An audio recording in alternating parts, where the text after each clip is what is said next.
Al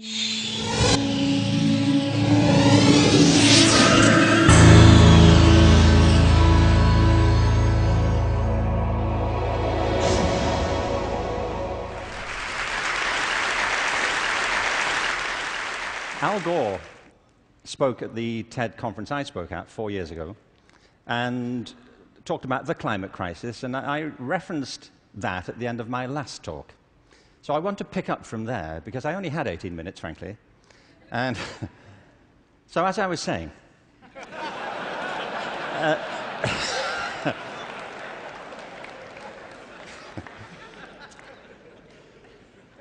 you see, he's right. I mean, there is a major climate crisis, obviously, and I think if people don't believe it, they should get out more. But I believe there's a second climate crisis, which is as severe, which has the same origins, and that we have to deal with the same urgency. And I mean by this, and you may say, by the way, look, I'm good. You know, I have one climate crisis. I don't really need a second one. But this is a crisis of not natural resources, though I believe that's true, but a crisis of human resources. I believe fundamentally, as many speakers have said during the past few days, that we make very poor use of our talents. Very many people go through their whole lives having no real sense of what their talents may be, or if they have any to speak of. I meet all kinds of people who don't think they're really good at anything. Actually, I kind of divide the world into two groups now. Jeremy Bentham, the great utilitarian philosopher, once spiked this argument. You know, he said there are two types of people in this world: those who divide the world into two types, and those who do not. Well, well, I do. And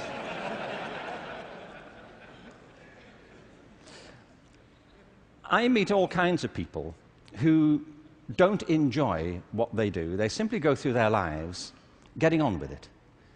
They get no great pleasure from what they do. They endure it rather than enjoy it and wait for the weekend. But I also meet people who love what they do and couldn't imagine doing anything else. If you said to them, don't do this anymore, they'd wonder what you were talking about. Because it isn't what they do, it's who they are. They say, but this is me. You know, it would be foolish for me to abandon this because it speaks to my most authentic self. And it's not true of enough people. In fact, on the contrary, I think it's still true of a minority of people. And I think there are many possible explanations for it. And high among them is education. Because education, in a way, dislocates very many people from their natural talents.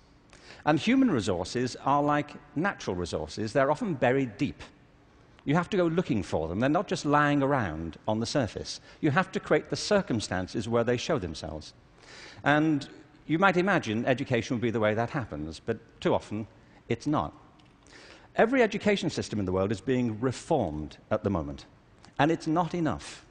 Reform is no use anymore, because that's simply improving a broken model. What we need, and the word's been used many times during the course of the past few days, is not evolution, but a revolution in education. This has to be transformed into something else.